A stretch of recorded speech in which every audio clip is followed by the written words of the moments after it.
ಎಲ್ರಿಗೂ ನಮಸ್ಕಾರ. ಹೋದ ವಿಡಿಯೋದಲ್ಲಿ ನನ್ನ ಸ್ಟೈಲ್ ಇಲ್ಲದೆ ಇರೋ ಲೈಫ್ ಸ್ಟೈಲ್ ಬಗ್ಗೆ ಹೇಳಿದ್ದೆ. ಈ ವಿಡಿಯೋದಲ್ಲಿ ನನ್ನ ಗ್ಯಾಡ್ಜೆಟ್ಸ್ ಬಗ್ಗೆ ಹೇಳ್ತೀನಿ. ಅದಕ್ಕೂ ಮುಂಚೆ ನನಗೆ ನಿಮ್ಮಿಂದ ಒಂದು ಸಹಾಯ ಬೇಕಾಗಿದೆ. ನಂದು 100 ವಿಡಿಯೋಗಳು ನನ್ನ ಪರ್ಮಿಷನ್ ಇಲ್ಲದೆ ಜನ ಫೇಸ್ಬುಕ್ ಪೇಜ್ಗಳಲ್ಲಿ ಮತ್ತು ಅವ್ರ ಪ್ರೊಫೈಲ್ಗಳಲ್ಲಿ ಅವರ ಹೆಸರಲ್ಲಿ ಅಪ್ಲೋಡ್ ಮಾಡ್ತಿದ್ದಾರೆ. ಆ ರೀತಿ ನನ್ನ ವಿಡಿಯೋಗಳು ಬೇರೆಯವರು ಅಪ್ಲೋಡ್ ಮಾಡಿರೋದು ಕಂಡು ಬಂದರೆ ದಯವಿಟ್ಟು ನನಗೆ ಕಮೆಂಟ್ ಮುಖಾಂತರ ನೀವು ತಿಳಿಸಿ. ಆ ವಿಡಿಯೋದ ಲಿಂಕ್ ನೀವು ಕಮೆಂಟಲ್ಲಿ ಹಾಕ್ಬೋದು. ಕಮೆಂಟಲ್ಲಿ ಲಿಂಕ್ ಹಾಕಿದ ತಕ್ಷಣ ಅದು ಪಬ್ಲಿಕ್ಗೆ ಕಾಣಿಸೋದಿಲ್ಲ, ನಿಮಗೂ ಕಾಣಿಸೋದಿಲ್ಲ, ಆದರೆ ಅದು ನನಗೆ ಕಾಣಿಸುತ್ತೆ. ಅದೇನಕ್ಕೆ ಅಂದರೆ ಯೂಟ್ಯೂಬ್ದೊಂದು ಸೆಟ್ಟಿಂಗ್ಸ್ ಅದು. ನಂತರ ನಾನು ಅದಕ್ಕೆ ತಕ್ಕವಾದ ಆ್ಯಕ್ಷನ್ ತೊಗೊಳ್ತೀನಿ. ಇವಾಗ ವಿಷಯಕ್ಕೆ ಬರೋಣ. ನಾನು ನನ್ನ ಗ್ಯಾಡ್ಜೆಟ್ಸ್ ಬಗ್ಗೆ ಹೇಳ್ತೀನಿ. ನಾನು ಇವಾಗ ಉಪಯೋಗಿಸ್ತಾ ಇರೋದು GoPro Hero 7 ಕ್ಯಾಮ್ರಾ. ಅದೇ ಕ್ಯಾಮ್ರಾದಲ್ಲಿ ಇವಾಗ ರೆಕಾರ್ಡಿಂಗ್ ಕೂಡ ಆಗ್ತಾ ಇರೋದು. ಆದರೆ ನಾನು ಸ್ಟಾರ್ಟ್ ಮಾಡಿದ್ದು ಇದರಿಂದಲ್ಲ, ನಾನು ಸ್ಟಾರ್ಟ್ ಮಾಡಿದ್ದು ಒಂದು ಮೊಬೈಲ್ ಕ್ಯಾಮ್ರಾದಿಂದ. ಇದು ಯೂಟ್ಯೂಬ್ ಸ್ಟಾರ್ಟ್ ಮಾಡುವಾಗ ನನ್ನ ಹತ್ರ ಇದ್ದಂಥ ಮೊಬೈಲು Redmi 4 ಅಂತ ಈ ಮೊಬೈಲು. ಈ Redmi 4 ನಾನು 7,000 ರೂಪಾಯಿಗಳಿಗೆ ತೊಗೊಂಡಿದ್ದು. ಇವಾಗಲೂ ಇದನ್ನೇ ಉಪಯೋಗಿಸ್ತಾ ಇದ್ದೀನಿ. ನನ್ನ ವಿಡಿಯೋದಲ್ಲಿ ಇವಾಗ ಕೂಡ ಕಾಣುವಂಥ ಫೋಟೋಸು ಈ ಮೊಬೈಲ್ ಉಪಯೋಗಿಸೇ ಕ್ಲಿಕ್ ಮಾಡ್ತಾ ಇರೋದು. ಡಿಸೆಂಬರ್ 2017ರಲ್ಲಿ ಮೊದಲನೇ ವಿಡಿಯೋ ಅಪ್ಲೋಡ್ ಮಾಡಿದ್ದು. ನಾನು ನನ್ನ ಲೈಫ್ ಸ್ಟೈಲ್ ವಿಡಿಯೋದಲ್ಲಿ ಒಂದು ತಪ್ಪಾಗಿ ಹೇಳಿದ್ದೆ, ಡಿಸೆಂಬರ್ 2018 ಅಂತ. ಅದು ತಪ್ಪಾಗಿರೋದು. ಡಿಸೆಂಬರ್ 2017ಕ್ಕೆ ನಾನು ಮೊದಲನೇ ವಿಡಿಯೋ ಈ ಮೊಬೈಲ್ ಉಪಯೋಗಿಸಿ ನಾನು ಮಾಡಿದ್ದು. ಅಂದರೆ ಈ ವಿಡಿಯೋ ರೆಕಾರ್ಡಿಂಗ್ ಮಾಡುವಾಗ ನನಗೆ ಸುಮಾರು 89,000 ಸಬ್ಸ್ಕ್ರೈಬರ್ಸ್ ಆಗಿದ್ದಾರೆ. ಇಷ್ಟು ಸಬ್ಸ್ಕ್ರೈಬರ್ಸ್ ಆಗಲಿಕ್ಕೆ ನನಗೆ ಸುಮಾರು 2.5 ವರ್ಷ ಹಿಡಿದಿದೆ. ಅಂದರೆ ನನ್ನದು ಚಾನಲ್ ಸ್ವಲ್ಪ ಸ್ಲೋ ಆ್ಯಂಡ್ ಸ್ಟಡಿಯಾಗಿ ಗ್ರೋ ಆಗಿರೋದು, ಒಂದೇ ಸರಿ ತುಂಬ ಬೇಗ ಏನು ಗ್ರೋ ಆಗಿರೋದಲ್ಲ. ಈ ಮೊಬೈಲ್ ಕ್ಯಾಮ್ರಾದ ಅಡ್ವಾಂಟೇಜ್ ಏನಂದರೆ ಕಡಿಮೆ ರೇಟು, ಬರೀ 7,000. 1080pಯಲ್ಲಿ ವಿಡಿಯೋಸ್ ಹಿಡಿಯುತ್ತೆ. 1080p 30 ಫ್ರೇಮ್ಸ್ ಪರ್ ಸೆಕೆಂಡ್ಸಲ್ಲಿ ವಿಡಿಯೋ ಹಿಡಿಯುತ್ತೆ. ಮತ್ತು 13 ಮೆಗಾಪಿಕ್ಸೆಲ್ ಕ್ಯಾಮ್ರಾ ಇರೋದ್ರಿಂದ ಒಂದು ಡೀಸೆಂಟ್ ಆದಂಥ ಫೋಟೋಸ್ ಕೂಡ ಹಿಡಿಬೋದು ಇದರಲ್ಲಿ. ಡಿಸ್ಅಡ್ವಾಂಟೇಜ್ ಏನಂದರೆ ವಿಡಿಯೋಸ್ ಹಿಡಿಯುವಾಗ ತುಂಬ ಶೇಕ್ ಬರುತ್ತೆ, ಮತ್ತು ವಿಂಡ್ ಸೌಂಡ್, ಗಾಳಿದು ಶಬ್ದ ಏನಿದೆ ಅದು ಹಿಡಿಯುತ್ತೆ. ನಮಗೆ ನಾನು ಮಾತಾಡೋದಾಗಲಿ ಅಥವಾ ನೇಚರ್ದು ಶಬ್ದ ಆಗಲಿ ಇದರಲ್ಲಿ ಬರೋದಿಲ್ಲ. ಮತ್ತು ಸ್ಲೋ ಮೋಷನ್ ಇಲ್ಲ. ಟೈಮ್ ಲ್ಯಾಪ್ಸ್ ಇದೆ, ಆದರೆ ಸ್ಲೋ ಮೋಷನ್ ಇಲ್ಲ. ಹೆಲ್ಮೆಟ್ ಮೇಲೆ ಮೌಂಟ್ ಮಾಡೋಕ್ಕಾಗೋದಿಲ್ಲ. ಮತ್ತು ಇಂಟರ್ನಲ್ ಮೆಮೊರಿ ಬರೀ 16 GB ಇರೋದು. ಅದಕ್ಕೆ ವಿಡಿಯೋ ಮಾಡೋವಾಗ ಸ್ವಲ್ಪ ಕಷ್ಟ ಆಗ್ತಾಯಿತ್ತು. ಈ ಕ್ಯಾಮ್ರಾದಲ್ಲಿ ಶೇಕ್ ತುಂಬ ಬರ್ತಾ ಇರೋ ಕಾರಣ ನಾನು ಒಂದು ಗಿಂಬಲ್ ತೊಗೊಂಡೆ. ಇದೇನೇ ಗಿಂಬಲ್.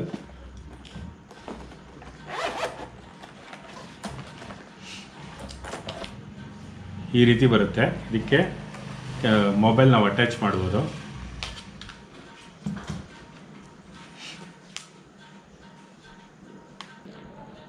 ಇದಕ್ಕೆ ಈ ರೀತಿ ಮೊಬೈಲ್ ಅಟ್ಯಾಚ್ ಮಾಡಿ ನಾವು ಇದನ್ನು ಸ್ವಿಚ್ ಆನ್ ಮಾಡಿದ್ರೆ ನೋಡಿ, ಇದು ಶೇಕ್ ಆಗೋದಿಲ್ಲ. ಮೊಬೈಲ್ ಒಂದೇ ಪೊಸಿಷನಲ್ಲಿ ಇರುತ್ತೆ. ನಾವು ನಡ್ಕೊಂಡು ವಿಡಿಯೋ ಮಾಡಿದ್ರೂ ಶೇಕ್ ಆಗದೇ ಇರುತ್ತೆ.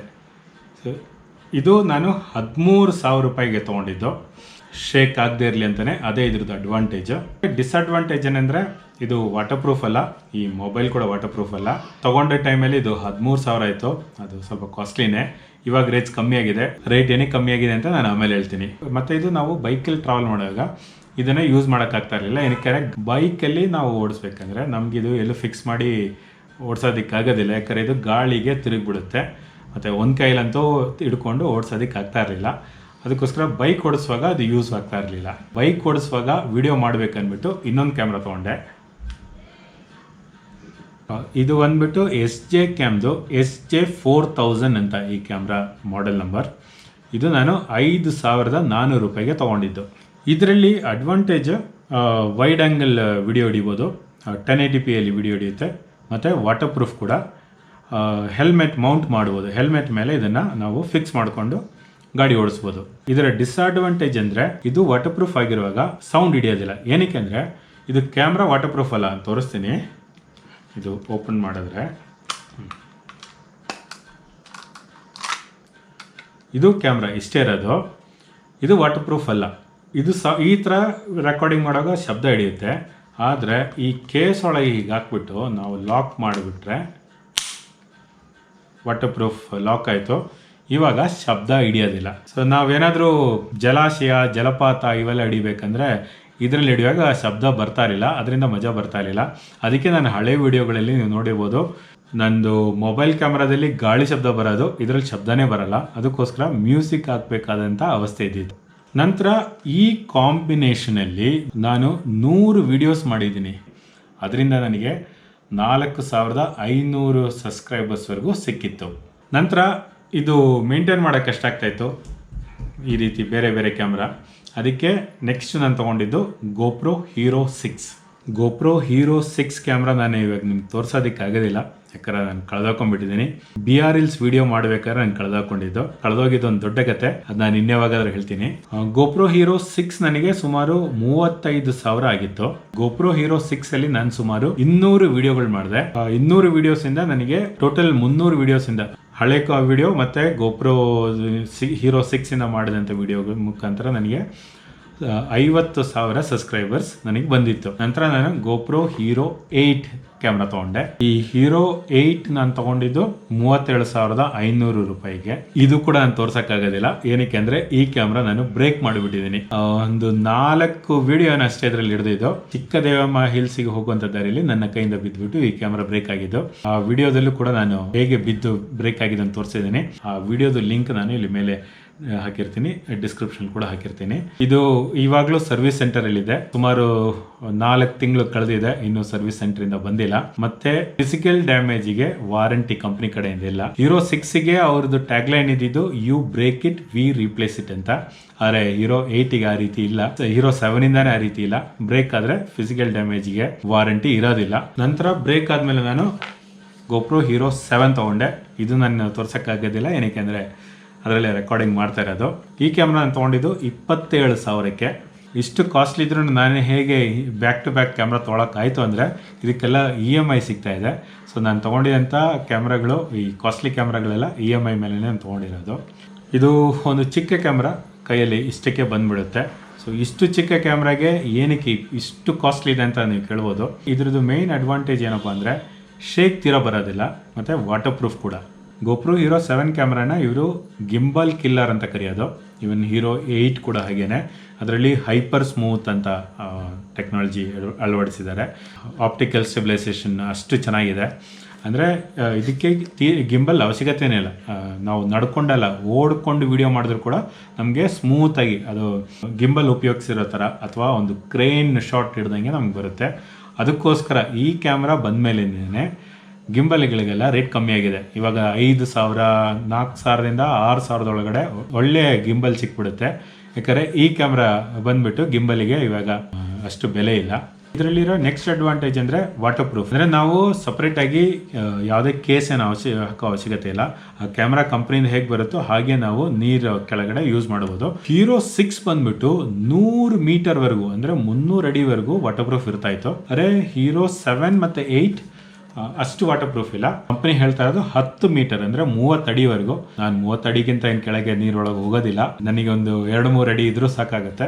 ಸೊ ಅದಕ್ಕೋಸ್ಕರ ನನಗೆ ಇಷ್ಟು ವಾಟರ್ ಪ್ರೂಫ್ ಸಾಕಾಗಿದೆ. 30 ಅಡಿಗಿಂತ ಜಾಸ್ತಿ ವಾಟರ್ ಪ್ರೂಫ್ ಬೇಕಂದ್ರೆ ಸಪ್ರೇಟಾಗಿ ಒಂದು ಕೇಸ್ ಸಿಗುತ್ತೆ GoProದೇನೆ. ಆ ಕೇಸ್ ಹಾಕ್ಬಿಟ್ಟು ನಾವು ಉಪಯೋಗಿಸ್ಬೇಕಾಗುತ್ತೆ. ಮತ್ತು ಇದು ಹೆಲ್ಮೆಟ್ ಮೌಂಟ್ ಮಾಡ್ಬೋದು. ಈ ರೀತಿಯಾದ ಒಂದು ಕ್ಲ್ಯಾಂಪ್ ಕ್ಯಾಮ್ರಾ ಜೊತೆ ಸಿಗುತ್ತೆ. ಈ ಕ್ಲ್ಯಾಂಪಿಗೆ ಕ್ಯಾಮ್ರಾ ಫಿಕ್ಸ್ ಮಾಡಿದ್ರೆ ನಾವು ಬೈಕ್ ಓಡಿಸ್ಕೊಂಡು ವಿಡಿಯೋ ರೆಕಾರ್ಡಿಂಗ್ ಮಾಡ್ಬೋದು. ಅವಾಗ ಕೂಡ ಶೇಕ್ ಏನು ಬರೋದಿಲ್ಲ, ತುಂಬ ಸ್ಮೂತ್ ಆದಂಥ ವಿಡಿಯೋಸ್ ನಮಗೆ ಸಿಗುತ್ತೆ. ಮತ್ತು ಇನ್ನೊಂದು ದೊಡ್ಡ ಅಡ್ವಾಂಟೇಜು, ಇದರಲ್ಲಿ ಗಾಳಿ ಶಬ್ದ ಹಿಡಿಯೋದಿಲ್ಲ. ನಾನು ಈ ಕ್ಯಾಮ್ರಾದಲ್ಲಿ ಮಾಡಿರೋಂಥ ಎಷ್ಟೊಂದು ಔಟ್ಡೋರ್ ವೀಡಿಯೋಸು ತುಂಬ ಗಾಳಿ ಇರೋಂಥ ಜಾಗದಲ್ಲಿ, ಆದರೆ ಇದು ಗಾಳಿ ಶಬ್ದ ಅಷ್ಟಾಗಿ ಹಿಡಿಯೋದಿಲ್ಲ. ನಾವು ಮಾತಾಡೋಂಥ ಶಬ್ದ ಕ್ಲಿಯರಾಗಿ ಕೇಳಿಸುತ್ತೆ. ಈ GoPro Hero 7 ಉಪಯೋಗಿಸಿ ನಾನೀಗ ಸುಮಾರು ಒಂದು 40 ವಿಡಿಯೋಸ್ ಆಗಲೇ ಮಾಡಿದ್ದೀನಿ. ಮತ್ತು ಇದರಲ್ಲಿ 4K 60 ಫ್ರೇಮ್ಸ್ ಪರ್ ಸೆಕೆಂಡ್ ವರೆಗೂ ರೆಸಲ್ಯೂಷನಲ್ಲಿ ನಾವು ವಿಡಿಯೋ ಹಿಡಿಬೋದು. ನಾನು 4K ಅಷ್ಟು ಯೂಸ್ ಮಾಡೋದಿಲ್ಲ, ಅಷ್ಟಂತಲ್ಲ ಯೂಸ್ ಮಾಡೋದೇ ಇಲ್ಲ. ಏನಕ್ಕೆ ಅಂದರೆ ದೊಡ್ಡ ದೊಡ್ಡ ವಿಡಿಯೋಗಳು 4K ರೆಕಾರ್ಡಿಂಗ್ ಮಾಡಿದ್ರೆ ನನ್ನ ಕಂಪ್ಯೂಟ್ರಲ್ಲಿ ಎಡಿಟಿಂಗ್ ಮಾಡೋದು ಕಷ್ಟ ಆಗುತ್ತೆ. ಅದಕ್ಕೋಸ್ಕರ ನಾನು ಯಾವಾಗಲೂ 1080pಯಲ್ಲೇ ವಿಡಿಯೋಸ್ ರೆಕಾರ್ಡಿಂಗ್ ಮಾಡೋದು. ಸಾಮಾನ್ಯವಾಗಿ 24 ಫ್ರೇಮ್ಸ್ ಪರ್ ಸೆಕೆಂಡಿಂದ 60 ಫ್ರೇಮ್ಸ್ ಪರ್ ಸೆಕೆಂಡಲ್ಲಿ ನಾನು ವಿಡಿಯೋಸ್ ಮಾಡೋದು. ಮತ್ತು ಈ ಕ್ಯಾಮ್ರಾ ತುಂಬಾ ಕಾಂಪ್ಯಾಕ್ಟ್ ಆದ್ದರಿಂದ ನಮಗೆ ಟ್ರಾವೆಲ್ ಮಾಡುವಾಗ ಕ್ಯಾರಿ ಮಾಡೋದು ತುಂಬಾ ಈಸಿ ಆಗುತ್ತೆ. ಮತ್ತು ಈ ಕ್ಯಾಮ್ರಾದಲ್ಲಿ ನಾವು ಡಿಫ್ರೆಂಟ್ ಮೋಡ್ಸ್ ಸೆಲೆಕ್ಟ್ ಮಾಡೋದು ವಿಡಿಯೋ ರೆಕಾರ್ಡಿಂಗ್ ಮಾಡುವಾಗ. ಅದರಲ್ಲಿ ಸೂಪರ್ ವೈಡ್, ವೈಡ್, ಲೀನಿಯರ್ ಮತ್ತು ನ್ಯಾರೋ ಅಂತ ಇದೆ. ಸೂಪರ್ ವೈಡ್ ಅಥವಾ ಸೂಪರ್ ವ್ಯೂ ಅಂತ ಕರೆಯೋದು. ಅದರಲ್ಲಿ ನೋಡ್ಬೋದು ಯಾವ ರೀತಿ ಸಿಕ್ಕಾಬಡ ವೈಡ್ ಆ್ಯಂಗಲ್ ಹಿಡಿಯುತ್ತೆ. ಅದರ ಪ್ರಾಬ್ಲಮ್ ನೋಡ್ಬೋದು, ಒಂದು ಸ್ವಲ್ಪ ಓವಲ್ ಶೇಪಲ್ಲಿ ಬರುತ್ತೆ. ತುಂಬಾ ವೈಡ್ ಆ್ಯಂಗಲ್ ಇರುತ್ತೆ, ಆದರೆ ಸ್ವಲ್ಪ ಓವಲ್ ಶೇಪಲ್ಲಿ ಬರುತ್ತೆ.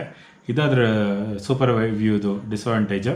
ಬೈಕ್ ಓಡಿಸುವಾಗ ಸಾಮಾನ್ಯವಾಗಿ ಈ ಸೂಪರ್ ವ್ಯೂಯಲ್ಲೇ ನಾನು ರೆಕಾರ್ಡಿಂಗ್ ಮಾಡೋದು. ನೆಕ್ಸ್ಟ್ ಇರೋದು ವೈಡ್ ಮೋಡು. ಇದು ವೈಡ್ ಆ್ಯಂಗಲ್, ಅಂದರೆ ಸಾಕಷ್ಟು ಏರಿಯಾ ಕವರ್ ಮಾಡುತ್ತೆ, ಆದರೂ ಒಂದು ಸ್ವಲ್ಪ ಓವಲ್ ಶೇಪ್, ಜಾಸ್ತಿ ಇಲ್ಲ, ಒಂದು ಸ್ವಲ್ಪ ಬರುತ್ತೆ. ಇದು ನಾವು ಕ್ಯಾಮ್ರಾ ಮುಂದೆ ಮಾತಾಡುವಾಗ ನಮ್ಮ ಅಕ್ಕಪಕ್ಕ ಯಾರಾದರೂ ಇದ್ದು ನಾವು ಮಾತಾಡ್ಬೇಕಾದ್ರೆ, ನಾವು ಮತ್ತು ಅವರು ಮಾತಾಡ್ಬೇಕಂದ್ರೆ ನಮ್ಮ ಜೊತೆ ಅವರು ಕಾಣಿಸ್ಕೊತಾರೆ, ಆಮೇಲೆ ಸ್ವಲ್ಪ ಬ್ಯಾಕ್ಗ್ರೌಂಡ್ ಕಾಣುತ್ತೆ. ಅದಕ್ಕೋಸ್ಕರ ಈ ಮೋಡ್ ನಾನು ಯೂಸ್ ಮಾಡ್ತಾ ಇರ್ತೀನಿ. ಇದೇನೇ ಲೀನಿಯರ್ ಮೋಡ್, ರೆಕ್ಟ್ಯಾಂಗಲ್ ಶೇಪಲ್ಲಿ ಬಂದುಬಿಡುತ್ತೆ, ಸೈಡಲ್ಲಿ ಓವಲ್ ಶೇಪ್ ಏನೂ ಇರೋದಿಲ್ಲ. 90% ಆಫ್ ದ ವಿಡಿಯೋ ಈ ಮೋಡಲ್ಲೇ ಹಿಡಿಯೋದು. ಇನ್ನೊಂದು ನ್ಯಾರೋ ಮೋಡ್ ಅಂತ, ಅದು ಹೀರೋ 8ಅಲ್ಲಿ ಇರೋದು, ಹೀರೋ 7ಅಲ್ಲಿ ಅಥವಾ 6ಅಲ್ಲಿಲ್ಲ. ಅದು ಇನ್ನೂ ಸ್ವಲ್ಪ ಝೂಮ್ ಮಾಡಿ ಕೊಡುತ್ತೆ, ಇನ್ನು ಕ್ಲೋಸಪ್ಪಲ್ಲಿ ನಮಗೆ ವಿಡಿಯೋ ಹಿಡಿಯೋಕ್ಕೆ ಈಸಿ ಆಗುತ್ತೆ. ಮತ್ತು ಈ ಗೋಪ್ರೋ ಕ್ಯಾಮ್ರಾಸ್ ಒಂದು ದೊಡ್ಡ ಅಡ್ವಾಂಟೇಜ್ ಅಂದರೆ ಆ್ಯಸಸರೀಸ್ ಎಲ್ಲನೂ ನಾವು ನೆಕ್ಸ್ಟ್ ಮಾಡೆಲ್ ತೊಗೊಳ್ಳುವಾಗ ಹಳೆ ಆ್ಯಸಸರೀಸ್ ಕೂಡ ಯೂಸ್ ಮಾಡ್ಬೋದು. ಅಂದರೆ ನಾನು ಏನು ಹೀರೋ 6ಗೆ ಅಂತ ತೊಗೊಂಡಿದ್ದಂಥ ಆ್ಯಸಸರೀಸು ಹೀರೋ 7ಗೂ ಯೂಸ್ ಆಗುತ್ತೆ, ಹೀರೋ 8ಗೂ ಯೂಸ್ ಆಗುತ್ತೆ. ಈ 3 ಕ್ಯಾಮ್ರಾ ನೋಡ್ಲಿಕ್ಕೆ ಒಂದೇ ಥರ ಕಾಣುತ್ತೆ. ಸೈಡಲ್ಲಿ 7 ಅಥವಾ 8 ಅಂತ ಬರೆದಿರ್ತಾರೆ. ಕ್ಯಾಮ್ರಾ ನೋಡ್ಲಿಕ್ಕೆ ಒಂದೇ ಥರ ಇರುತ್ತೆ, ಆದರೆ ಟೆಕ್ನಾಲಜಿ ಬೇರೆ ಬೇರೆ ಇರುತ್ತೆ. ಆ್ಯಸಸರೀಸ್ ಎಲ್ಲನೂ ರೀಯೂಸ್ ಮಾಡ್ಬೋದು. ಅದರದ್ದು ಬ್ಯಾಟ್ರೀಸಿಂದ ಹಿಡಿದು ಹೊರಗಿರೋ ಕೇಸಿಂಗಿಂದ ಹಿಡಿದು ಸ್ಟ್ಯಾಂಡ್ ಆಗಲಿ ಪ್ರತಿಯೊಂದೂ ನಾವು ಎಲ್ಲ ಮಾಡೆಲ್ಗೂ ಉಪಯೋಗಿಸ್ಬೋದು. ಇವಾಗ ಈ ಕ್ಯಾಮ್ರಾದು ಡಿಸ್ಅಡ್ವಾಂಟೇಜಿಗೆ ಬರೋಣ. ಒಂದು ದೊಡ್ಡ ಡಿಸ್ಅಡ್ವಾಂಟೇಜ್ ಅಂತ ನನಗನ್ಸಿದ್ದು, ಇಲ್ಲಿ ಕಂಪ್ನಿದು ಸರ್ವಿಸ್ ಸೆಂಟರ್ ಅಂತ ಇಲ್ಲ.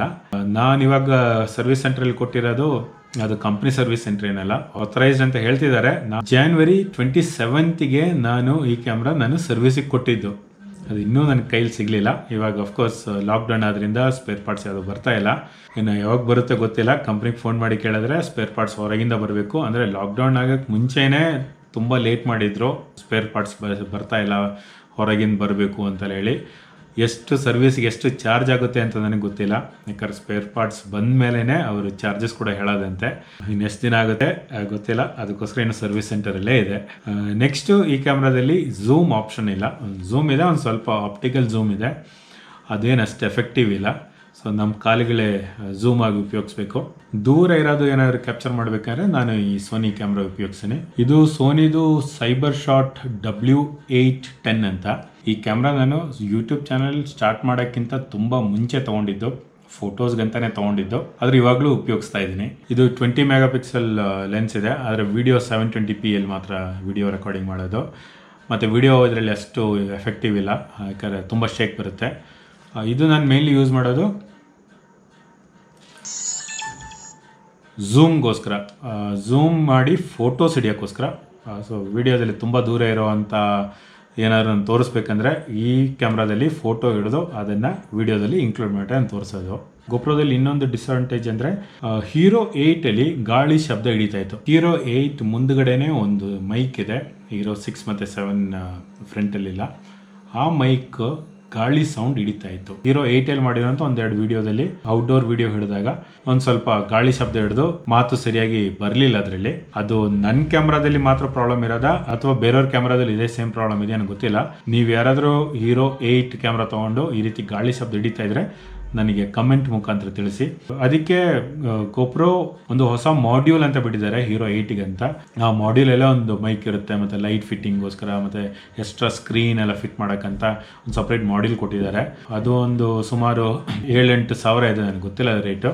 ಸೊ 37,500 ಕ್ಯಾಮ್ರಾ ತೊಗೊಂಡು ಅದ್ರ ಮೇಲೆ ಆ ಮಾಡ್ಯೂಲು ತೊಗೊಬೇಕಂದ್ರೆ ಅದು ಸ್ವಲ್ಪ ಕಷ್ಟ ಆಗುತ್ತೆ. ನನಗೆ ಗೊತ್ತಿಲ್ಲ, ಯಾರಾದರೂ ಉಪಯೋಗಿಸ್ತಾ ಇದ್ರೆ ನನಗೆ ಕಮೆಂಟ್ ಮುಖಾಂತರ ತಿಳಿಸಿ. ಮಾಡ್ಯೂಲ್ ಸಮೇತ GoPro ಹೀರೋ 8 ಕ್ಯಾಮ್ರಾ ಉಪಯೋಗಿಸ್ತಾ ಇದ್ರೆ. ನಾನಂತೂ ಅದು ಪರ್ಚೇಸ್ ಮಾಡಿಲ್ಲ, ಯಾಕಂದರೆ ಕ್ಯಾಮ್ರಾನೇ ಕೈಯಲ್ಲಿಲ್ಲ. ಈ ಹೀರೋ 6 ಮತ್ತು 7ಅಲ್ಲಿ ಅಡಿಷ್ನಲ್ ಮೈಕ್ ನಾವು ಫಿಕ್ಸ್ ಮಾಡಬೇಕಂದ್ರೆ ಒಂದು ಅಡ್ಯಾಪ್ಟರ್, ಮೈಕ್ ಅಡ್ಯಾಪ್ಟರ್ ತೊಗೊಬೇಕಾಗುತ್ತೆ. ಏನಕ್ಕೆ ಅಂದರೆ ಈ ಕ್ಯಾಮ್ರಾದಲ್ಲಿ ಡೈರೆಕ್ಟಾಗಿ ಮೈಕ್ ಫಿಕ್ಸ್ ಮಾಡೋಕ್ಕಾಗೋದಿಲ್ಲ. ಆ ಅಡ್ಯಾಪ್ಟರ್ ಸುಮಾರು 2,000 ಇದೆ. ಮತ್ತು ಅಡ್ಯಾಪ್ಟರ್ ತೊಗೊಂಡ್ರೆ ಆ ಅಡ್ಯಾಪ್ಟರ್ನ ಫಿಕ್ಸ್ ಮಾಡೋಕ್ಕಂತ ಇನ್ನೊಂದು ಬೇರೆ ಮಾಡ್ಯೂಲ್ ತೊಗೊಬೇಕಾಗುತ್ತೆ. ಅದೊಂದು 1,500-2,000 ಇದೆ. ಅದರಲ್ಲೇ ಮೈಕ್ ಕೂಡ, ಯಾಕಂದ್ರೆ ಇದರಲ್ಲಿ ಮೈಕ್ ಫಿಕ್ಸ್ ಮಾಡೋಕ್ಕೂ ಜಾಗ ಇಲ್ಲ, ಅದಕ್ಕೋಸ್ಕರ ಸಪ್ರೇಟಾಗಿ ಆ ಮಾಡ್ಯೂಲಲ್ಲಿ ಈ ಅಡ್ಯಾಪ್ಟರ್ ಮತ್ತು ಮೈಕ್ ಫಿಕ್ಸ್ ಮಾಡಬೇಕಾಗತ್ತೆ. ಸೊ ಮತ್ತೆ ಖರ್ಚು ಮಾಡಬೇಕು, ಮೈಕ್ ಫಿಕ್ಸ್ ಮಾಡಬೇಕಾದ್ರೆ ಮತ್ತೆ ಎಕ್ಸ್ಟ್ರಾ ಖರ್ಚಾಗುತ್ತೆ. ಮತ್ತು ಇದರಲ್ಲಿ ಬ್ಯಾಟ್ರಿ ಬ್ಯಾಕಪ್ ಬಂದುಬಿಟ್ಟು ಮ್ಯಾಕ್ಸಿಮಮ್ 1 hour ಅಷ್ಟೇ ಬರೋದು. ನಾವು ಈ ರೀತಿ ಟ್ರಾವೆಲ್ ವೀಡಿಯೋಸ್ ಮಾಡಬೇಕಾದ್ರೆ ಅಡಿಷ್ನಲ್ ಬ್ಯಾಟ್ರೀಸ್ ಬೇಕಾಗುತ್ತೆ. ನಾನು ಕೂಡ ಬ್ಯಾಟ್ರೀಸ್ ತೊಗೊಂಡಿದ್ದೀನಿ. ಅದೇ ಇದರದ್ದು ಒಂದು ಡಿಸ್ಅಡ್ವಾಂಟೇಜ್ ಕೂಡ. ಏನಕ್ಕೆ ಅಂದರೆ ಏನೇ ಆಕ್ಸೆಸರೀಸ್ ತೊಗೊಂಡ್ರೂ ಅದು ರೀಯೂಸ್ ಮಾಡ್ಬೋದು, ಬೇರೆ ನೆಕ್ಸ್ಟ್ ಹೈಯರ್ ಮಾಡಲ್ ಜೊತೆ ಯೂಸ್ ಮಾಡ್ಬೋದು. ಆದರೆ ಒಂದೊಂದು ಆಕ್ಸೆಸರೀಸು ನಮಗೆ ತುಂಬ ಕಾಸ್ಟ್ಲಿ ಇದೆ. ಬ್ಯಾಟ್ರಿನೇ ಸುಮಾರು 2,000 ಇದೆ. ಮತ್ತು ಬ್ಯಾಟ್ರಿಗಂತ ನಾವು ಸಪ್ರೇಟ್ ಚಾರ್ಜರ್ ತೊಗೊಬೇಕಾಗತ್ತೆ. ಆ ಚಾರ್ಜರ್ ಸುಮಾರು ಒಂದು 4,000 ಇದೆ. ಇಲ್ಲಾಂದ್ರೆ ಪ್ರತಿ ಸರಿನೂ ಒಂದೊಂದು ಬ್ಯಾಟ್ರಿನೂ ಈ ಕ್ಯಾಮ್ರಾದಲ್ಲಿ ಹಾಕಿ ಚಾರ್ಜ್ ಮಾಡಬೇಕಾಗತ್ತೆ. ಅದನ್ನ ಅವಾಯ್ಡ್ ಮಾಡೋಕ್ಕೋಸ್ಕರ ನಾವು ಒಂದು ಸಪ್ರೇಟಾಗಿ ಒಂದು ಚಾರ್ಜರ್ ತೊಗೊತೀವಿ. ಇದೇನೇ ಅಡಿಷ್ನಲ್ ಬ್ಯಾಟ್ರಿ, ಇದು ಚಾರ್ಜರ್. ಇದು GoPro ಒರಿಜಿನಲ್ ತೊಗೊಬೇಕಾದ್ರೆ ಸುಮಾರು 4,000 ಇದೆ. ನಾನು 4,000 ತೊಗೊಳಕ್ಕೆ ಹೋಗಿಲ್ಲ, ಬ್ಯಾಟ್ರಿ ಒರಿಜಿನಲ್ ತೊಗೊಂಡಿದ್ದೀನಿ. ಆದರೆ ಇದು ನಾನು ಸ್ವಲ್ಪ ಲೋಕಲ್ಲೇ ತೊಗೊಂಡೆ. ಇದೊಂದು 500 ರೂಪಾಯಿ ಬಿತ್ತು. ಇದರಲ್ಲಿ ನಾವು ಒಟ್ಟಿಗೆ ಈ ರೀತಿ 3 ಬ್ಯಾಟ್ರೀಸ್ ನಾವು ಚಾರ್ಜ್ ಮಾಡ್ಬೋದು. ಇಷ್ಟು ನಾನು ಉಪಯೋಗಿಸಿರುವಂಥ ಕ್ಯಾಮ್ರಾಗಳ ಬಗ್ಗೆ. ಇನ್ನು ಅಡಿಷ್ನಲ್ ಆಕ್ಸೆಸರೀಸ್ ಅಂದರೆ ಈ ರೀತಿ ಒಂದು ಫ್ಲೋಟಿ, ಇದರ ಮೇಲೆ ಕ್ಯಾಮ್ರಾ ಫಿಕ್ಸ್ ಮಾಡೋದು, ಇದು ಫ್ಲೋಟಿ ಅಂತ ಕರೀತಾರೆ. ಇದು ನೀರಲ್ಲಿ ಬಿದ್ರೂ ಕ್ಯಾಮ್ರಾ ತೇಲುತ್ತೆ ಅಂತ ಹೇಳ್ಬಿಟ್ಟು ತೊಗೊಂಡಿರೋದು. ಮತ್ತು ಹಿಡಿಯೋದಕ್ಕೆ ಕೂಡ ತುಂಬ ಈಸಿಯಾಗಿದೆ. ಈ ಚಿಕ್ಕ ಕ್ಯಾಮ್ರಾಗೆ ಚಿಕ್ಕದೊಂದು ಹೋಲ್ಡರ್ ಅಂತ ಹೇಳ್ಬೋದು. ಆಮೇಲೆ ಇದೊಂದು ಟ್ರೈಪಾಡ್, ಇದು ಫ್ಲೆಕ್ಸಿಬಲ್. ನಾವು ಎಲ್ಲಿ ಬೇಕಾದರೂ ಹೇಗೆ ಬೇಕಾದ್ರೂ ನಾವು ಫಿಕ್ಸ್ ಮಾಡ್ಬೋದು ಅಥವಾ ಕೈಯಲ್ಲಿ ಹಿಡ್ಕೊಬೋದು, ಇಲ್ಲಿ ಕ್ಯಾಮ್ರಾ ಫಿಕ್ಸ್ ಮಾಡ್ಕೊಳ್ಳೋಕ್ಕೋಸ್ಕರ. ಆಮೇಲೆ ಟ್ರಾವೆಲ್ ಮಾಡುವಾಗ ಯಾವಾಗಲೂ ಒಂದು ಪವರ್ ಬ್ಯಾಂಕ್ ಇರಲೇಬೇಕು. ಒಂದು 12,000 mAh ಪವರ್ ಬ್ಯಾಂಕ್ ಇದೆ. ಇದ್ರದ್ದು ಇವಾಗ ಒಂದೇ ಪೋರ್ಟು ವರ್ಕ್ ಆಗ್ತಾ ಇರೋದು, ಒಂದು ಪೋರ್ಟ್ ವರ್ಕ್ ಆಗ್ತಾ ಇಲ್ಲ. ಹೆಂಗೆ ಅಡ್ಜಸ್ಟ್ ಮಾಡಿ ಉಪಯೋಗಿಸ್ತಾ ಇದ್ದೀನಿ. ನೆಕ್ಸ್ಟ್ ಒಂದು ಲೈಟ್ ಇದೆ, ಕತ್ತಲೆಲ್ಲ ಹೋಗ್ಬೇಕಂದ್ರೆ ಉಪಯೋಗಿಸೋದಕ್ಕೋಸ್ಕರ. ಮತ್ತು ಇದನ್ನೆಲ್ಲ ನಾನು ಎಡಿಟ್ ಮಾಡೋದು ನನ್ನ ಒಂದು ಡೆಸ್ಕ್ಟಾಪ್ ಕಂಪ್ಯೂಟ್ರಲ್ಲಿ. ಅದರಲ್ಲಿ Core i5 3.2 GHz ಪ್ರೊಸೆಸರು ಮತ್ತು ತೊಗೊಂಡಾಗ 8 GB ರ್ಯಾಮ್ ಇದ್ದಿದ್ದು. ನಂತರ ವಿಡಿಯೋ ಮಾಡುವಾಗ ಅದು ಸಾಕಾಗಲ್ಲ ಅಂತ ಗೊತ್ತಾಗ್ಬಿಟ್ಟು 24 GB ರ್ಯಾಮ್ ಅಪ್ಗ್ರೇಡ್ ಮಾಡಿಕೊಂಡೆ. ಮತ್ತು ಒಂದು ಗ್ರಾಫಿಕ್ಸ್ ಕಾರ್ಡ್ ಇದೆ ಅದರಲ್ಲಿ, ಯಾಕಂದರೆ ವಿಡಿಯೋ ಮಾಡಬೇಕಾದ್ರೆ ಗ್ರಾಫಿಕ್ಸ್ ಕಾರ್ಡ್ ಬೇಕೇ ಬೇಕು. ಮತ್ತು ಅದರೊಳಗಡೆ ಇನ್ಬಿಲ್ಟು 4 ಹಾರ್ಡ್ ಡಿಸ್ಕ್ ಇದೆ.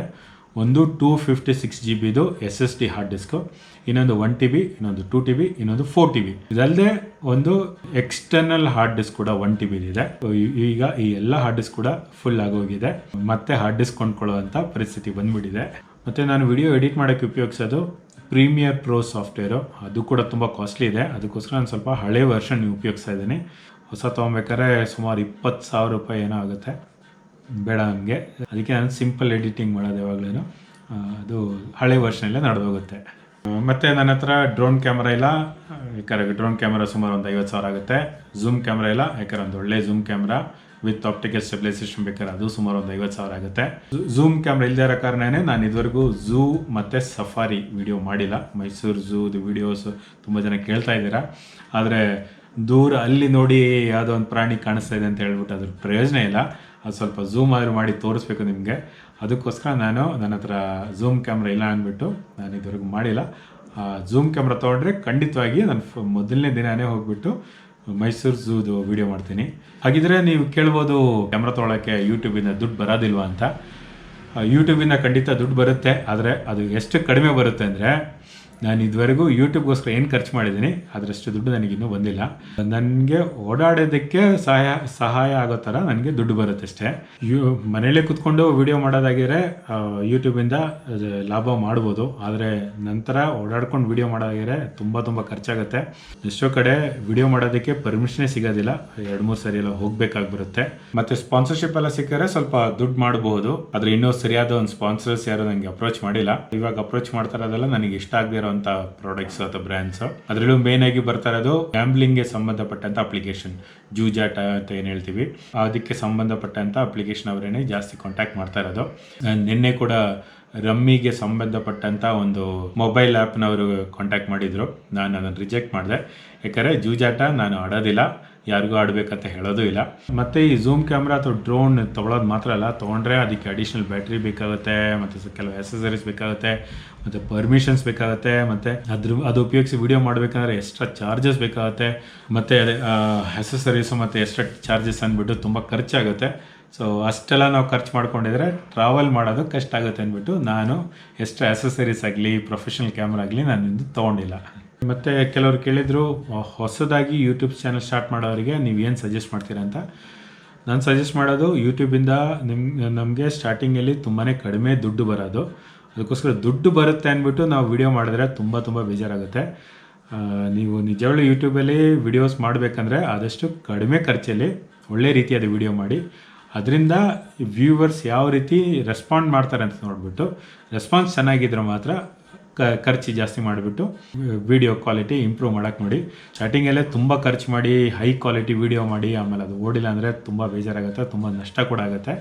ಅದಕ್ಕೋಸ್ಕರ ಆದಷ್ಟು ಕಡಿಮೆ ಖರ್ಚಲ್ಲೇ ವಿಡಿಯೋ ಮಾಡಿ ಅಂತ ಹೇಳ್ತೀನಿ. ನಿಮಗೆ ಬೇರೆ ಏನಾದರೂ ಪ್ರಶ್ನೆಗಳಿದ್ದರೆ ಕಮೆಂಟ್ ಮುಖಾಂತರ ನಂಗೆ ಕೇಳ್ಬೋದು. ನಾವು ಮತ್ತೆ ಇನ್ನೊಂದು ವಿಡಿಯೋಲಿ ಸಿಗೋಣ. ನಮಸ್ಕಾರ.